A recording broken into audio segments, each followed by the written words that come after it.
Well, hello again, my dear people. I am the Old Man, and this is the Old Man's Point of View video number 4. Originally, this was titled God and Religion, but if you've listened to my number 3 video, you realize that I had too much material and divided this into 2 parts. So this is the second of those 2 parts, and this is titled The New Testament and Organized Religions. So this part of the God and religion discussion is always fun for me because there's just so much material and so little true fact. In the New Testament, Jesus tells us how to find truth and how to distinguish false prophets. And yet, I would say that 99.9% of the people who attend church and say they believe and who say that they follow Jesus, well, they just don't do what Jesus has told them to do. Why? Well, because actually all of us are conditioned or cultured in this society into being followers.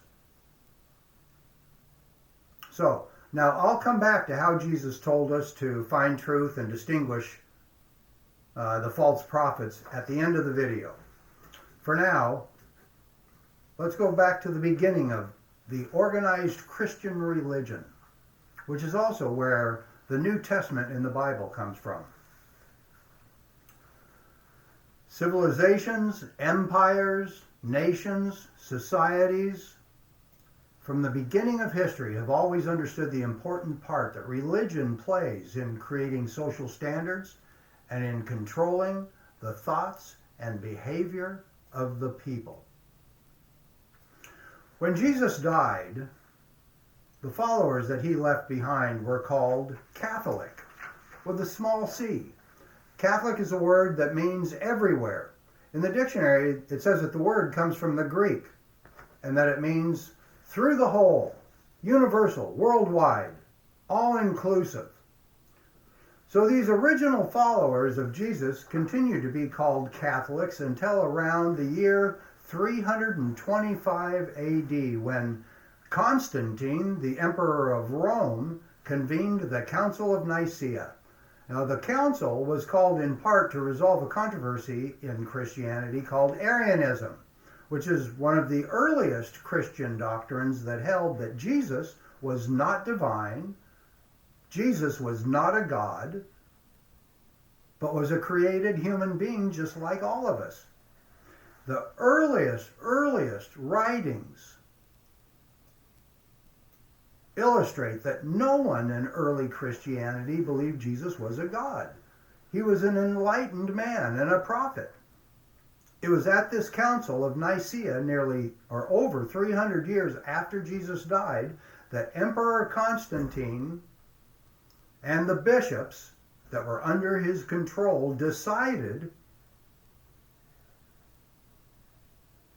and declared Jesus to be the Christ, the Anointed One, a God. This is the beginning of the Holy Roman Church. This new church defined itself and took the name Catholic with a capital C, calling itself the Holy Roman Catholic Church. Now, these original followers of Jesus, the ones who were originally called Catholic, they were now called Gnostics. And Gnostic is a word that means knowledge. And it means knowledge that is usually very special and only known to a few regarding spiritual matters. Now, this brings us to 3 of the most important questions about Christianity. First, what really motivated Emperor Constantine to create the Holy Roman Catholic Church? Second, how did the new structure and the foundational beliefs of that church come into being? And third, how was the New Testament developed? Okay, back to first. What motivated Emperor Constantine to create the Holy Roman Catholic Church? The church itself likes to tell us that Constantine was the Christian emperor and that he was baptized on his deathbed and accepted Jesus as his Redeemer. Well, there's just no historical record or direct evidence of that at all. And I would say that history actually shows that Emperor Constantine was more of a megalomaniac and a murderous bastard than a soft, kind, understanding, and forgiving Christian. Constantine killed his two brothers-in-law so he wouldn't have to share power with them. He also murdered his eldest son and his wife and his best friend. He also had thousands of Christians who wouldn't practice his brand of Christianity put to death, along with their bishops, churches burned, and properties seized. And the list goes on and on. When Constantine became emperor, the Roman Empire was already in decline. Constantine was fighting civil wars internally. He battled against barbarians in the borderlands. Society was becoming polarized, and the social fabric that held this culture together was being stretched apart. The old pagan religion that Rome had used for 1,000 years, no exaggeration, was no longer the glue that held the spiritual aspects of the Roman culture together. Constantine legalized Christianity and made it the favored religion, largely due to the fact that its popularity had gained tremendous followers in the citizens of the empire over the last 300 years since Jesus died. Constantine knew the importance that religion played in maintaining his empire and his power, and deliberately, consciously created and used Christianity to hold onto and solidify his power within the empire. Second, how did the structure and foundational beliefs of the church, this Holy Roman Catholic Church, come into being? During Constantine's rule, the Persian Empire, the Caesarean dynasty, existed right next door to Rome.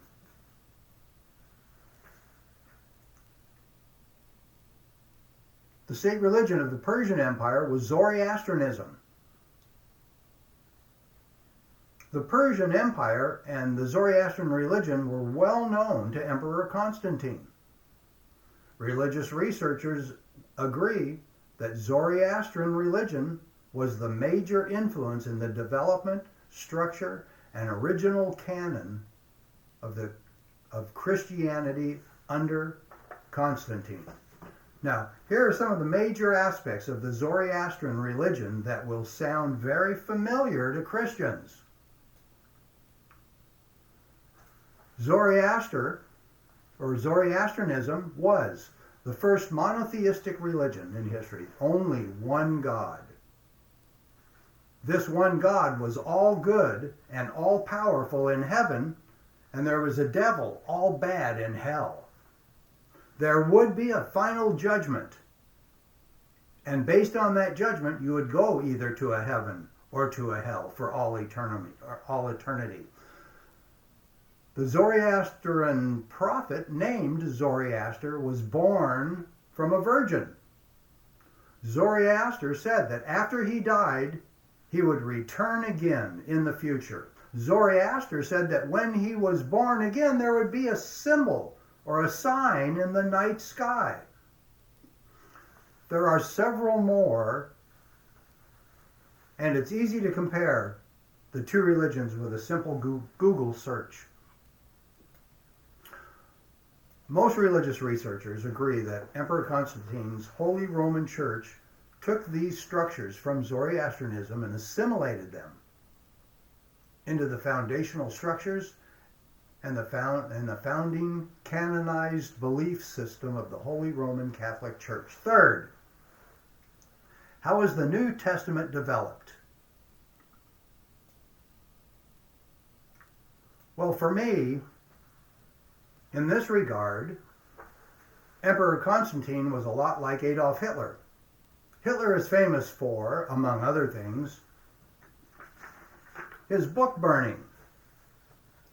If you don't want to have an educated population, if you don't want new ideas, new creativity, or questions, if you do want to control how your citizens think and behave, you take away the educational options and create laws that support negative sanctions based on these behaviors.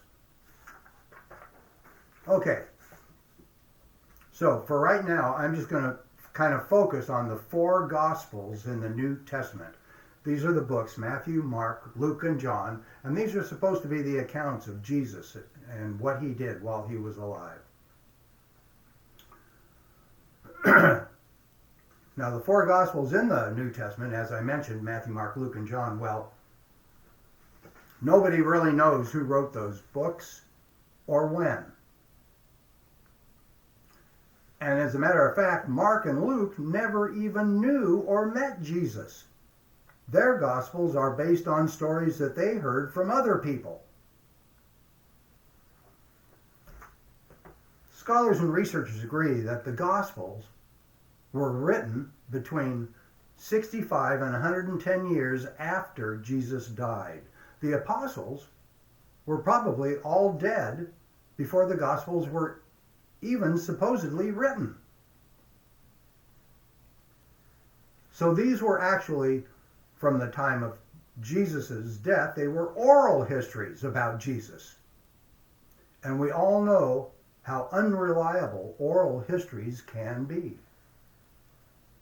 However, the authorship of all 4 Gospels is considered anonymous. The true authors are not known. It was the Roman Catholic Church that arbitrarily assigned the authors, but to think that they were written by the apostles themselves is historically and completely erroneous. But we do know, as a matter of fact, that the books of the New Testament have been extensively rewritten, edited, sometimes embellished, and some parts even fabricated.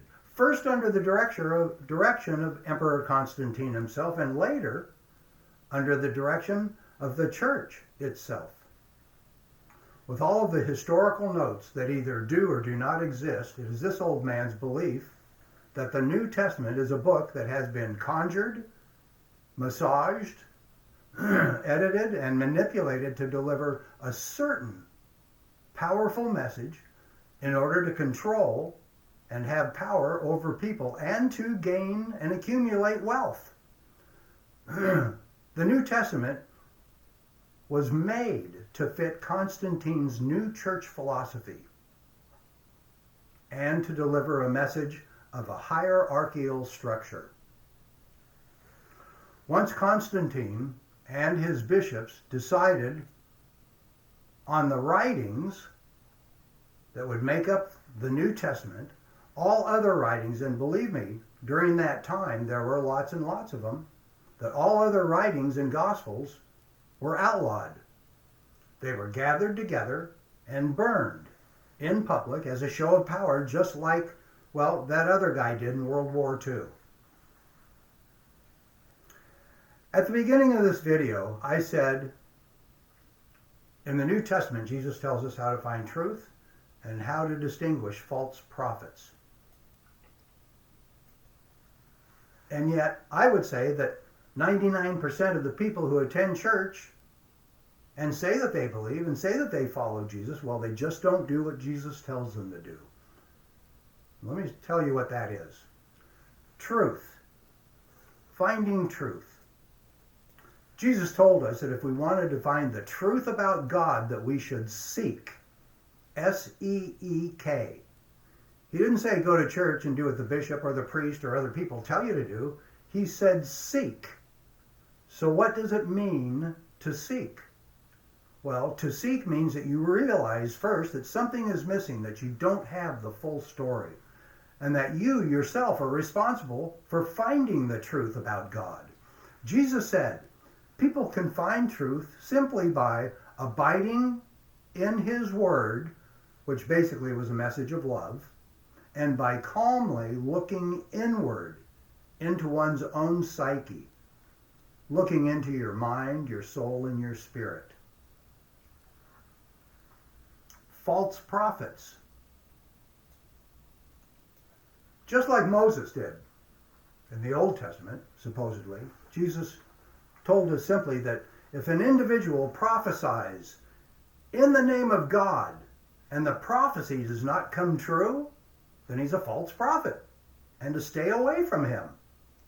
The list of churches whose leaders have prophesied in the name of God and whose prophecies did not come true is extensive. Catholic Church, many, many times, over and over. The Mormon Church, the Seventh-day Adventists, the Jehovah's Witnesses, the Anglican Church, the Assemblies of God, the Calvary Chapel, the Lutheran Church, even the Mennonites and the Presbyterian Church. And the list goes on. With this many false prophets, how can we ever trust the church? Does this old man believe in God? Absolutely and without question, but not the one that the church represents. I would rather just do as Jesus instructed. I'm going to love others even as he has loved us, and in that light, I will calmly look inward for the God to which I am connected. Well, that's all for now in this video. The old man's next video, point of view, number 5, will discuss the topic of setting goals and overcoming the feelings of being stuck.